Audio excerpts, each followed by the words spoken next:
queridos, quando a gente vai estudar as leis da reflexão, eu primeiro tenho que ter uma superfície refletora. Então tu vê, tem que saber que essa linha representa uma superfície refletora. Superfície refletora.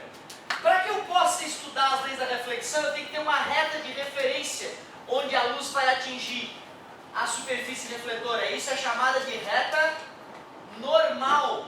Ela tem esse nome porque ela é normal à superfície. Lembrem-se que na física normal significa perpendicular, 90 graus. E lá vem o raio. Lá vem o raio de luz. Esse é o raio incidente. Raio incidente. E esse raio então vai ser refletido pela superfície. Esse é o raio refletido. E o ângulo que o raio incidente faz com a reta normal é chamado de ângulo de incidência. Assim como o ângulo que o raio refletido faz com a reta normal é chamado de ângulo de reflexão. Então vou dar nome para esses caras aqui. O I é chamado de ângulo de incidência. E o R é chamado de ângulo de reflexão. Imagina uma questão discursiva de vestibular, só assim, ó. Represente os elementos de uma reflexão. Como a maioria de nós não foi treinada para fazer a superfície refletora, para desenhar a reta normal, para decorar o nome de cada um desses elementos toscos e idiotas aí, é possível que muitos de nós não conseguíssemos fazer isso, só porque não fomos treinados para isso. Imagina, está na hora, né? Questão discursiva da Federal. Represente os elementos de uma reflexão. É só fazer isso. E denominar cada elemento. Muita gente não conseguiria fazer porque não está esperando esse tipo de pergunta. Show de bola! Leis da reflexão. Por enquanto só te mostrei os elementos. Vamos às leis. A primeira lei da reflexão, ela é intuitiva. E a maioria de nós já conhece essa lei desde que tem uns 11, 12 anos de idade. Só que não sabe que essa lei não está consciente de que é a lei da reflexão. Todo jovem que já brincou de jogar uma bolinha para o coleguinha, pega, joga a bolinha, aí o coleguinha vai lá e pega, agora pega e joga, peguei. Quando tu começa a conseguir fazer essa brincadeirinha lá pelos 11, 12 anos, tu já tem coordenação motora para fazer isso. Antes disso não. Antes disso, tu joga a bola, o jovem tem dificuldade de agarrar ela no ar. Porque ele ainda não aprendeu mentalmente as leis da reflexão. Quando tu começa, beleza, peguei a bolinha. Quando tu aprendeu a fazer isso, tu já sabe as leis da reflexão. Palavra de honra. Desde os 11, 12 anos, tu já sabe essas leis. A lei diz o seguinte: o raio incidente, o raio refletido e a reta normal são coplanares.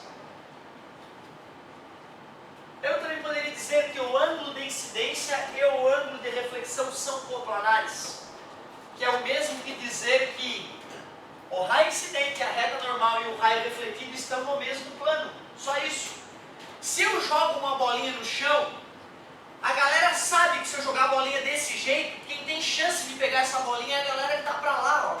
Se eu pego a bolinha e jogo aqui, ó, o pessoal sabe que quem vai ter chance de pegar a bolinha ou é ali ou é ali. Se eu jogo a bolinha aqui, ó, o pessoal sabe que vai nessa linha a bolinha depois de quicar. A criança sabe disso porque intuitivamente o cérebro dela já mostrou para ela, de tanto ela ver as coisas quicar no chão, que a direção de chegada da bolinha, a reta normal, a superfície onde a bolinha quicou, e a direção de saída da bolinha estão sempre no mesmo plano, estão alinhadas.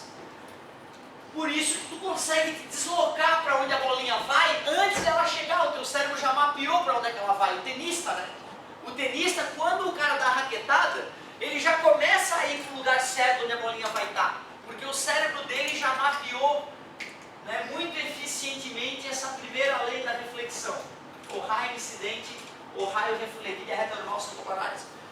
senhor não entende? Tu quer me dizer que a luz refletida é que nem uma bolinha quicando no chão? Isso. Desde que a bolinha não tenha efeito. Botou efeito na bolinha, aí já ferrou, né? A bolinha quica e vai para o lado. Aí já não é a luz. Então, raio incidente, raio refletido, regra normal são coplanares. Se tu parar para pensar, tu já sabia dessa lei há muito tempo. Mas eu quero que tu saiba ela daquele jeito também. Eu quero que tu consiga escrever ela no vestibular discursivo. Que ela esteja no teu coração, essa lei. Que ela seja tua e não que seja uma decoreba vazia. Segunda lei da reflexão. Essa foi a primeira. Primeira lei. Segunda lei da reflexão. O ângulo de incidência é igual ao ângulo de reflexão. A mais importante é a segunda e a mais simples. Criança brincando com a bolinha de basquete. Bem, bem, bem, bem, bem, bem. Ela sabe que a segunda lei da reflexão é essa. Ela sabe que se ela quica a bolinha um pouquinho para o lado, ó, bem, ela vai ter que botar a mão um pouquinho para cá para poder brincar. Bem, bem, bem, bem. Se ela faz assim, bem, ela já não consegue pegar a bola. Ou seja, ela tem consciência plena de que o ângulo que a bola quica no chão é o mesmo do que ela vai refletir. O ângulo de chegada é exatamente o ângulo de saída. Se o jovem começou a quicar a bola em basquete com as duas mãos, é porque ele já mapeou intuitivamente essa lei. Todos nós já sabíamos essas duas leis há muitos anos, desde que brincávamos com bolinhas quicando. Só precisamos deixar essas leis conscientes agora. Só precisamos deixar o nosso cérebro consciente dessas leis. E por incrível que pareça, só conhecendo essas leis dá para entender a alucinação que nós percebemos ao olhar para um espelho plano. Ao olhar para um espelho plano, nosso cérebro fica altamente confuso e alucina, jurando que tem alguma coisa atrás do espelho. Aquilo é uma alucinação produzida pelo teu cérebro e eu quero te mostrar como que o teu cérebro é iludido pela presença do espelho.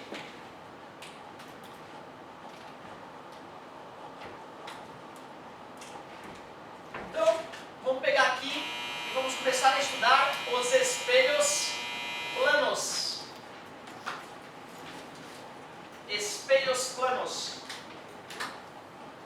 Cara, não sei nem como te falar isso, porque quando eu dava essas aulinhas de espelho plano já, né, uns 10 anos atrás, eu achava que eu estava enganando os jovens que estavam me assistindo. Eu me sentia um enganador, porque no fundo do meu coração eu não entendia a verdade por trás do que eu vou te fazer agora.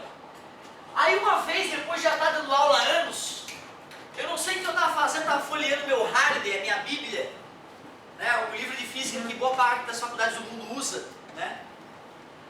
Que aqui no Brasil, obviamente, a gente usa o traduzido, que já vem cheio de errinho. Então, o legal mesmo é tu manjar de inglês quando fores para a tua faculdade, inclusive de medicina, e começarem a estudar pelos livros originais. Tem um ditado italiano que fala, né? Traduttore dittatore, que seria tradutor, ditador. Ou seja, tradutor mentiroso. Né? Muitos linguistas falam que é impossível traduzir uma coisa de uma língua para outra. Nunca vai ser igual. Porque uma língua está imbuída da cultura daquele povo. Tu tirar uma coisa que foi escrita numa linguagem e traduzir para outra linguagem, nunca vai ser perfeito. Então tu vê que legal, né? Livro de química, cara, jamais eu me esqueci, eu comprei um livro de Coates, do Coates de química, que é o papa da química, né, para o curso superior. No primeiro capítulo tinha mais de 100 erros de tradução. No primeiro capítulo eu, que não entendo bosta nenhuma de química, consegui perceber, claro, com o auxílio do meu professor da faculdade lá, que no primeiro capítulo tem mais de 100 erros. Tu vai ter que estudar química pra caralho pra tu ser um bom médico. Cara, compra o livro original, aprende inglês, não seja analfabeto mundial e estude pelo livro original. Tua qualidade de educação vai ir às alturas. Estava eu lá com a minha Bíblia e de repente, cara, 10 anos de sala de aula, eu bati o olho num desenho e aí eu acreditei. Aí caiu a ficha.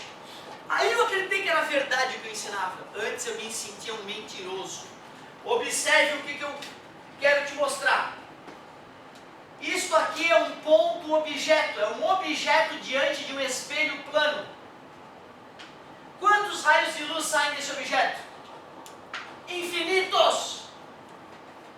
Eu quero analisar apenas alguns raios que saem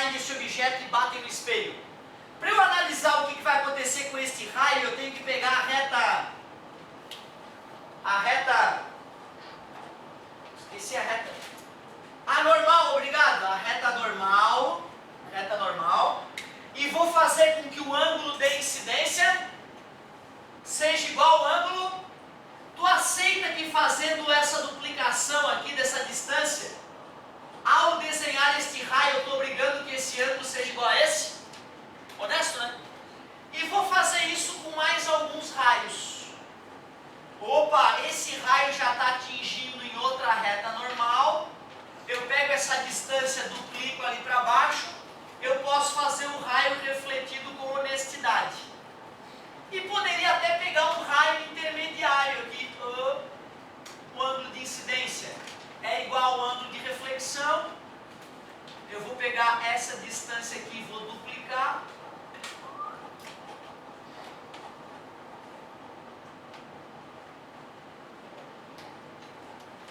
Finjam que eu não estou observando aquele objeto. Eu estou olhando para lá, bem para o espelho. E tem luz vindo do espelho e batendo no meu olho. O meu cérebro entende que a luz anda em linha. Claro, se eu vejo uma caneta e boto a mão e pego a caneta, a única explicação é que a luz está vindo da caneta, a luz anda em linha reta. O meu cérebro vai jurar que a luz que vem do espelho está se propagando em linha. Então meu cérebro jura que essa luz está vindo dali, ó. O meu cérebro jura que essa luz está vindo dali, ó. O meu cérebro jura que essa luz está vindo dali. Logo, a única explicação é que o objeto que gerou essa luz esteja ali. Mas não tem nada lá. Esse espelho está na parede, porra. Não tem nada atrás daquele espelho, nós sabemos disso, mas eu juro, quando eu olho para o espelho limpo, eu olho e vejo, caramba, aquela coisa está lá dentro. Não está. É uma alucinação do teu cérebro. A alucinação essa gerada pelo fato de o cérebro entender que a luz se propaga em linha reta. Cuidado, isto era um objeto e isto é uma imagem de que tipo? Virtual, virtual porque ela não existe. É o teu cérebro alucinando que gerou ela. É o teu cérebro confuso que gerou ela. Para melhorar o nosso entendimento, eu poderia pegar um espelho plano e fazer o desenho não de um objeto pontual, e sim de um objeto extenso. É o que eu vou fazer agora. Vou pegar um objeto extenso e vou fazer o desenho dele no espelho. Para que eu faça isso, basta eu desenhar dois raios de luz. Um saiu da cabeça do objeto, se refletiu no espelho com ângulo zero e voltou sobre ele próprio. Um outro raio de luz atingiu o espelho com certo ângulo e foi refletido com o mesmo ângulo. Como a gente entende que a luz anda em linha reta, eu prolongo esses raios de luz e descubro onde é que está a cabeça da imagem. A luz que sai da cabeça do objeto gera a cabeça da imagem. Como esse objeto é extenso, ele é feito de infinitos pontos. Eu não posso fazer essa análise com os infinitos pontos. Agora eu vou fazer a mesma análise com o pé do objeto. O raio que atinge o espelho em cheio volta sobre ele mesmo. O raio que atinge o espelho com um certo ângulo é refletido com o mesmo ângulo.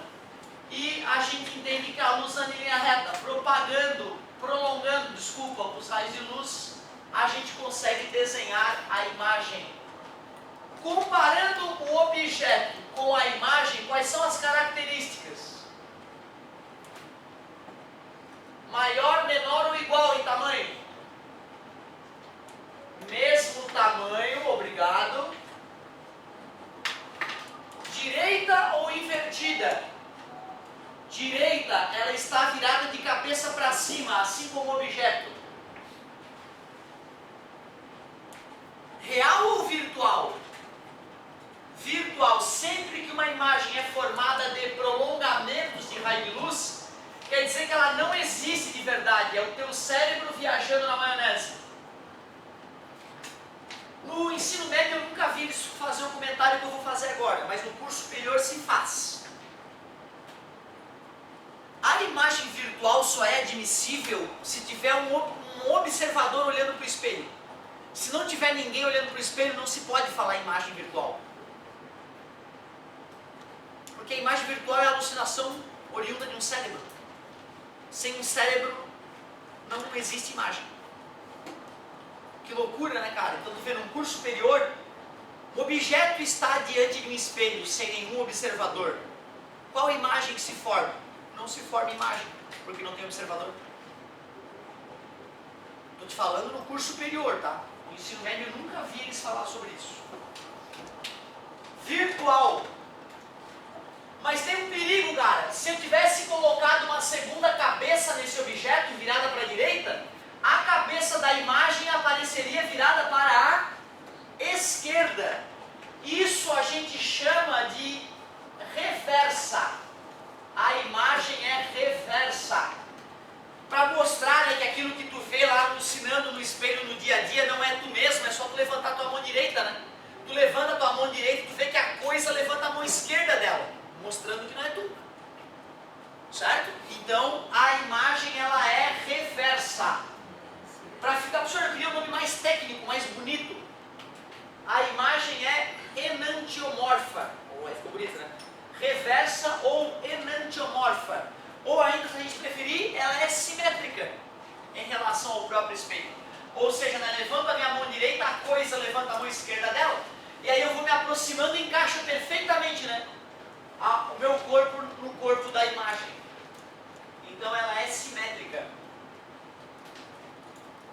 O que a gente acabou de ver são as características da imagem formada por espelho plano.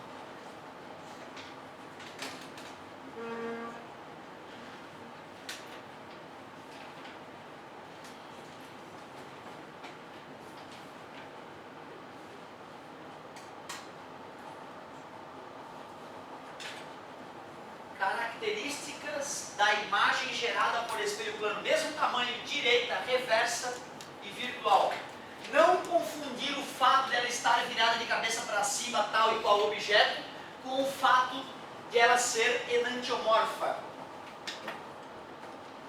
Aí uma coisa legal para a gente fazer agora que a gente começou a estudar espelho plano é transladar o espelho plano. Translação de espelho plano. Translação de espelho plano. Imaginem vocês que eu tenho um espelho parado numa certa posição diante de um certo objeto. Objeto esse que está a uma distância x do espelho. Se o objeto está a uma distância x do espelho, nós sabemos que a imagem também vai se formar a uma distância x pela simetria que nós vimos aqui, né? A distância do objeto ao espelho é sempre a mesma distância da imagem ao espelho, espelho plano. Mas olha o que eu vou fazer, prestem atenção por favor. Eu vou manter o objeto onde ele estava, tá vendo? Só que eu vou pegar esse espelho e vou afastar ele uma distância y para trás. Como eu afastei o espelho uma distância y, qual é a nova distância entre o objeto e o espelho? X mais y, obrigado! 1, 2, 3, 4, 5 quadradinhos. Qual vai ser a distância da imagem ao espelho, por favor? 5 quadradinhos, né? X mais y. 1, 2, 3, 4, 5. Aqui.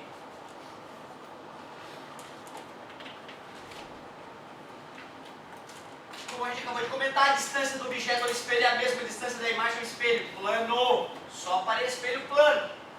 Qual era a distância entre objeto e imagem originalmente? 2x, x mais x, 2x. Qual é a nova distância entre o objeto que permaneceu parado e imagem? 2x mais 2y. A distância original era 2x e agora é 2x mais 2y. Eu te pergunto, quanto que a imagem se afastou? 2y, né? A imagem se afastou, a imagem foi para trás, 2y. Mas quanto que eu mexi o espelho? Só y, né? Observe então que quando eu translado o espelho plano, a imagem translada o dobro. O deslocamento da imagem é o dobro do deslocamento do espelho. É assim que a gente tem que pensar para matar a questão de translação de espelho. cuidado com o que eu vou te falar agora. Eu na minha prova, eu vou lá e falo isso para isso, eu na terceirão, né? Ou segundo ano do ensino médio, no final do ano, alguns materiais já trabalham isso. Aí eu falo para eles que tinha um espelho que foi mexido paralelamente ao objeto. E digo que o espelho mexeu 10 metros. Pergunto quanto que o objeto mexeu. Não mexeu porra nenhuma. Primeiro que o objeto estava parado o tempo todo. Ah, quanto que a imagem mexeu? Não mexeu merda nenhuma.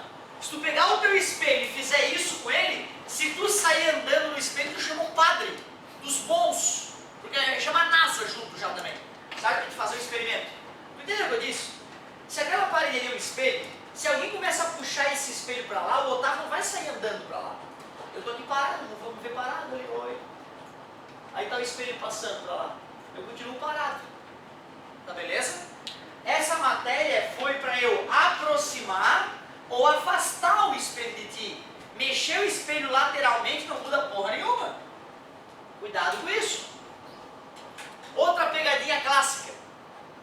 O objeto está diante de um espelho plano.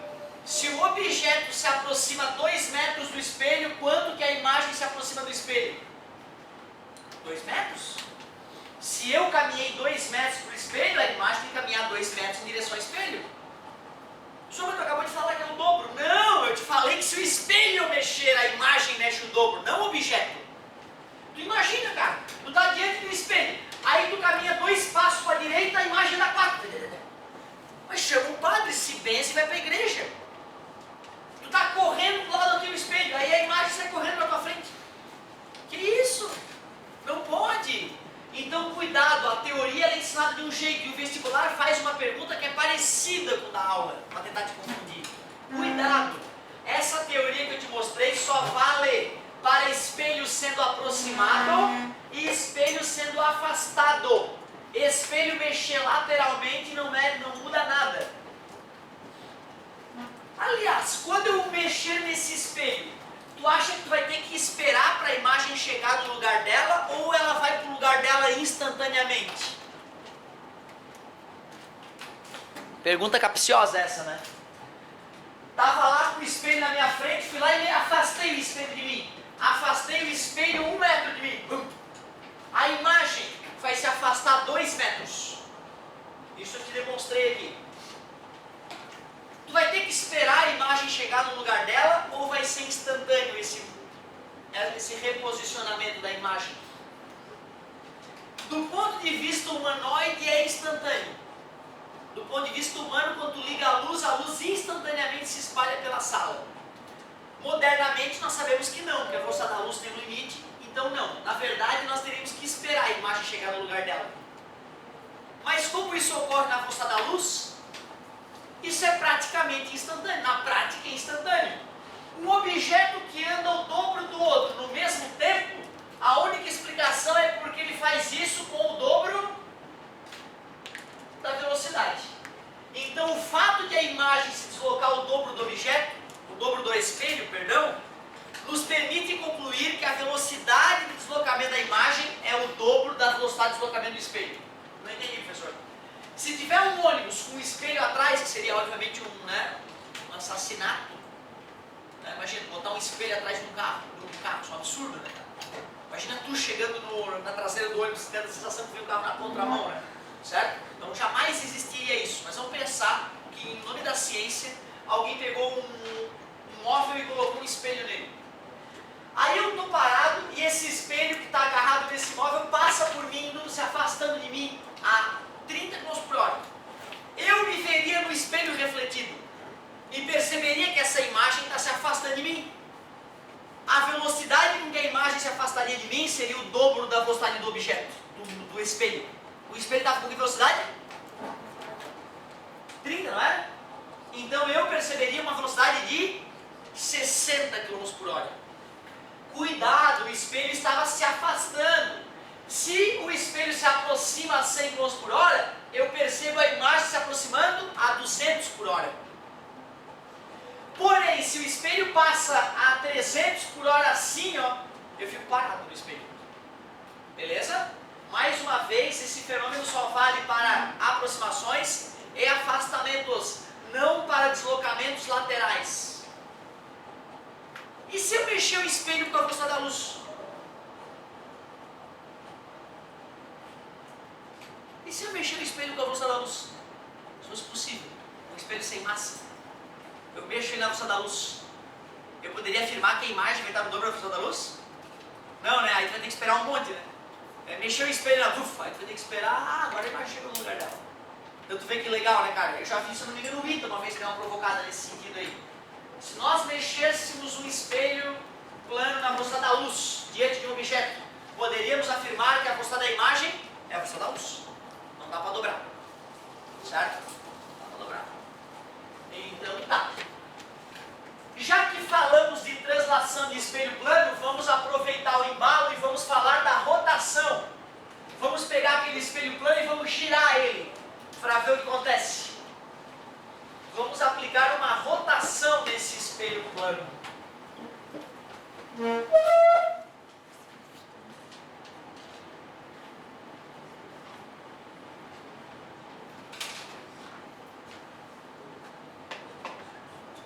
Se tu quiser fazer essa prova que eu fiz para ti com número, vai ficar tudo mais fácil, tá? Se tu, em vez de letra, usar números para os deslocamentos, vai ficar mais fácil de compreender. Eu coloco letra para estimular o teu raciocínio algébrico.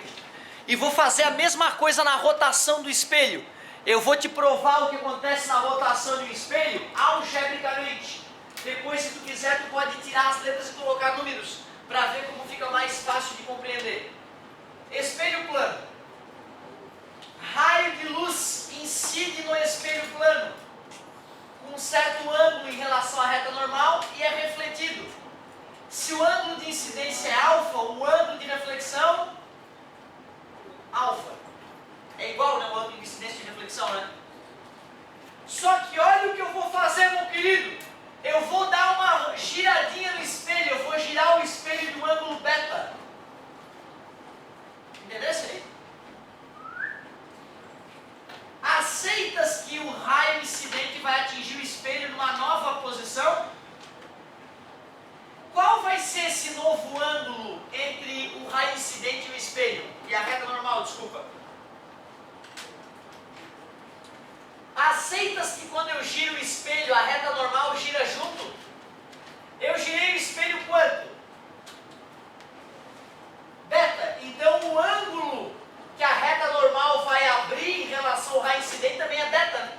Ou seja, esse novo ângulo ali é alfa mais beta. Quer dizer que o novo ângulo de reflexão também vai ser alfa mais beta. Qual é o ângulo original entre raio incidente e raio refletido? 2 alfa, né? Qual é o ângulo entre o raio incidente original e o novo raio refletido? Alfa mais beta e alfa mais beta é 2 alfa mais 2 beta. Se eu prolongar o raio refletido original, seria esse prolongamento aqui, ó. Se eu for prolongar o raio refletido novo, vai ter um ângulo entre eles, né? Que ângulo vai ser esse?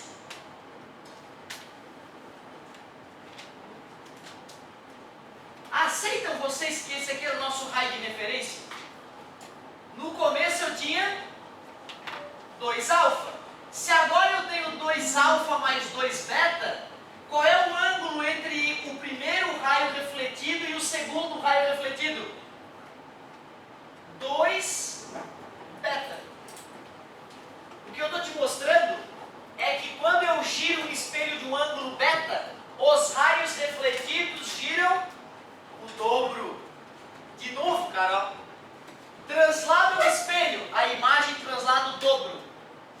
Mexe o espelho com uma certa velocidade de aproximação ou afastamento, a imagem se mexe com o dobro. Rotaciona o espelho de um certo ângulo, os raios refletidos rotacionam o dobro. É sempre o dobro. Só cuidado com aquelas pegadinhas, né, de mexer o espelho lateralmente. Então, a rotação que os raios refletidos sofrem, o ângulo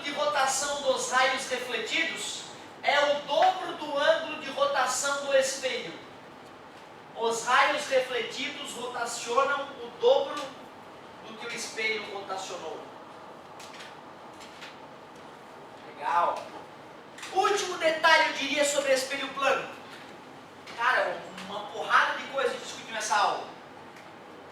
Fontes de luz, meios ópticos, princípios da ótica geométrica, leis da reflexão, espelho plano, translação de espelho plano, rotação de espelho plano e o último detalhe, acoplamento de espelho plano. É onde vai nascer a questão mais bonitinha dessa primeira parte. Acoplamento de espelho plano.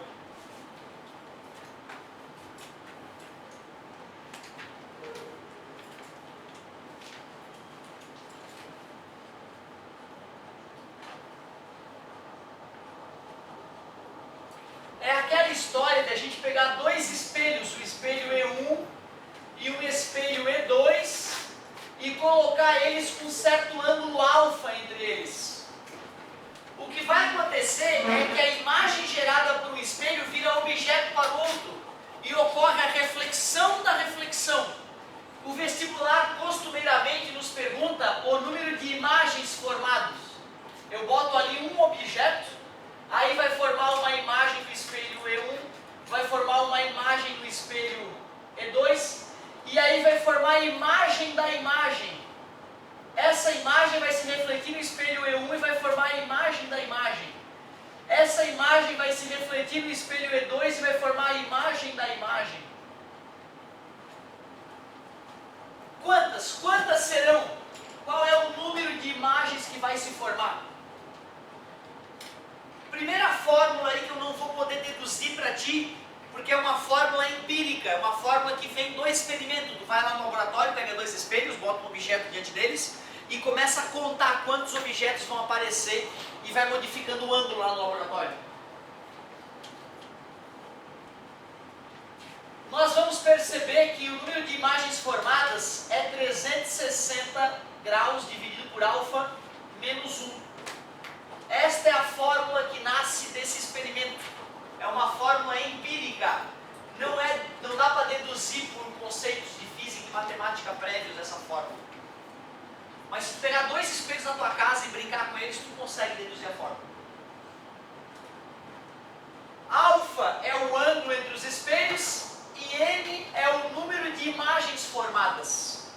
Olhando para essa fórmula, como a matemática dela é muito simples, né? Desde que tu não pega o número dividido e passa multiplicando, né? Que seria o assassinato da matemática.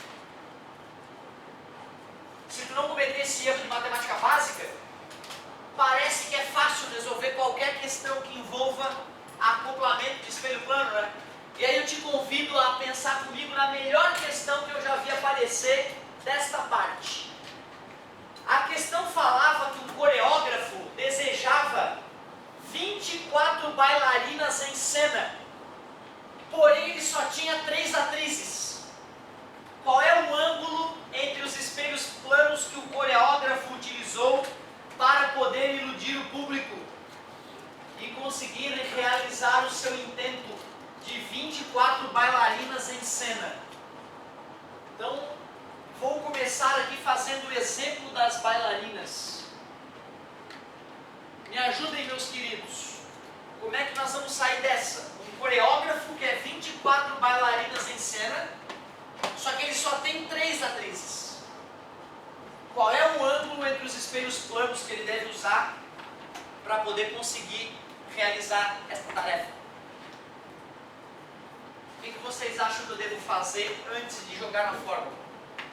3 atrizes, 24 bailarinas em cena. Qual é o ângulo?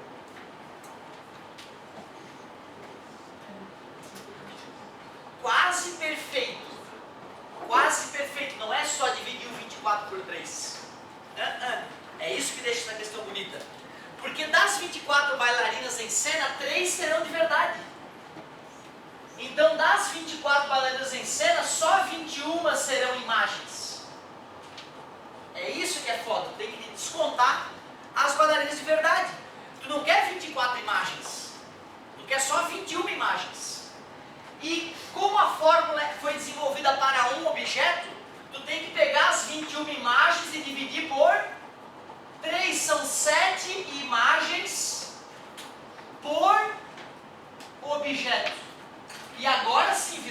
fácil a questão. Aí tu joga na fórmula.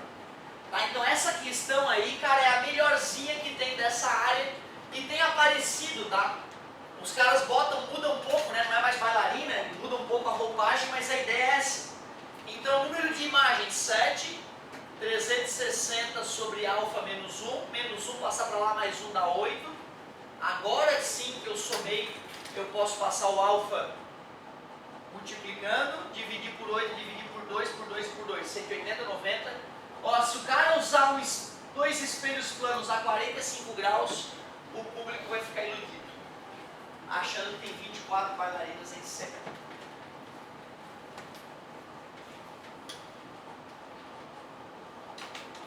Alguns anos atrás eu estava dando essa aula e aí apareceu no jornal, né? A tecnologia de holografia estava melhorando muito no mundo. Tem empresas, se não me engano, inglesas, inclusive um dos caras que é o ninja da empresa lá na parte técnica é um brasileiro.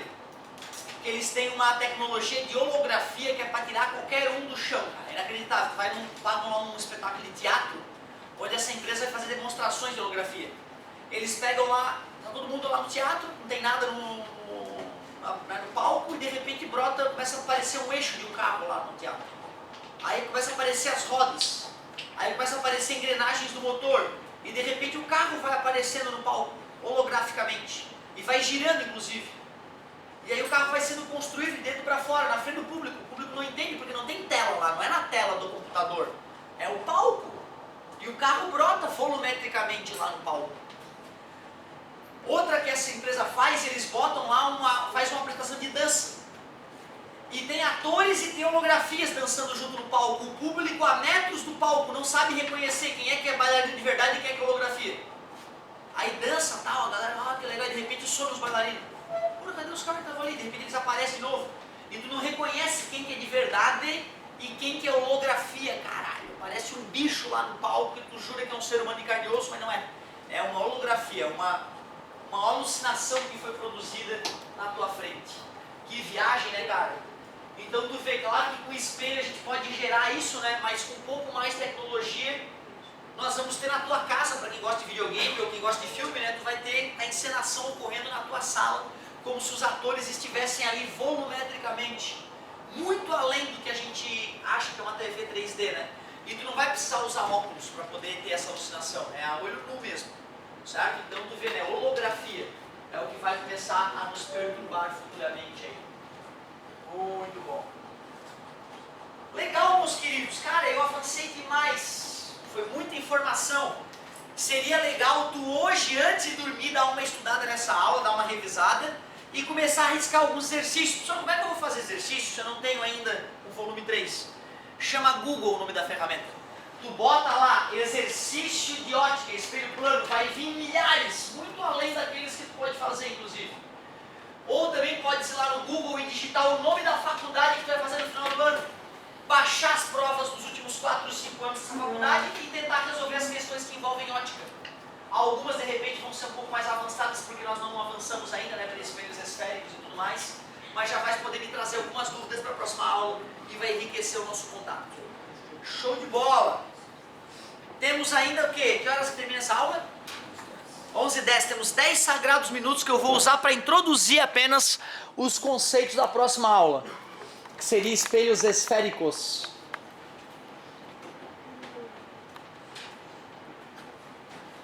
Ah, vem cá, meus queridos, e se aquele ângulo for zero? E se o ângulo alfa for zero?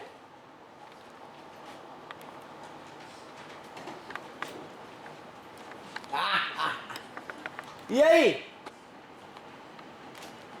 Quantas imagens eu vou ver?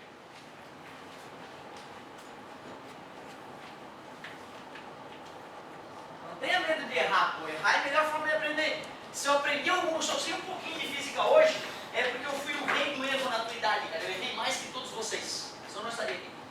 Eu errei mais que todos vocês juntos, cara. E tanto exercício que eu fiz. E cada vez que eu errava, eu chorava de raiva. E aí esse ódio foi se acumulando no meu cérebro. Hoje eu erro menos. Porque se tu errar e não sentir raiva no teu erro, tu nunca vai aprender. Importante que tu saiba de falar isso, né? Ah, errei, que legal, errei. Nunca vai consertar o erro. Tem que ficar magoado com ele. Tem que se magoar. Não vou mais errar essa merda.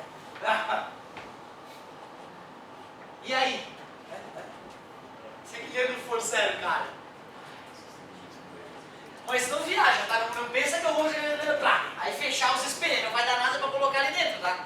Eu digo ângulo zero assim, ó.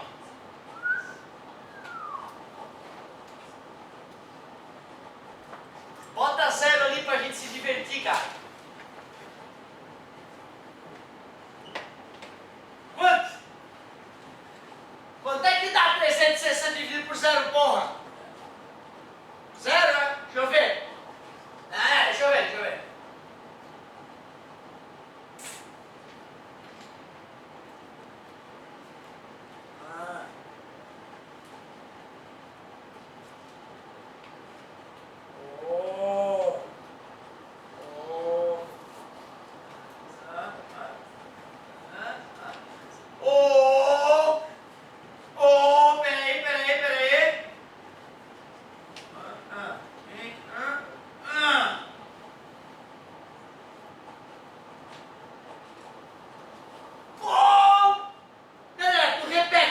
Repete pra mim. Quanto é que dá dividir por zero? Quanto? É infinito, porra. Qualquer um que pense sobre isso vai concluir que dividir por zero dá um número infinitamente grande. E eu te juro, tu pode pegar isso pro teu irmãozinho mais novo, bota na frente dele essas divisões e pergunta para ele: irmãozinho mais novo, quanto é que vai dar dividir por zero? A criança vai falar para ti: vai dar infinito. Se ela tiver no 6º ano, ela responde. Eu te falo isso porque há mais de 10 anos eu faço isso com o gurizada do 6º ano. E eu não falo infinito para eles. Eu só boto aquela porcaria no quadro para eles. É claro que eu boto mais números.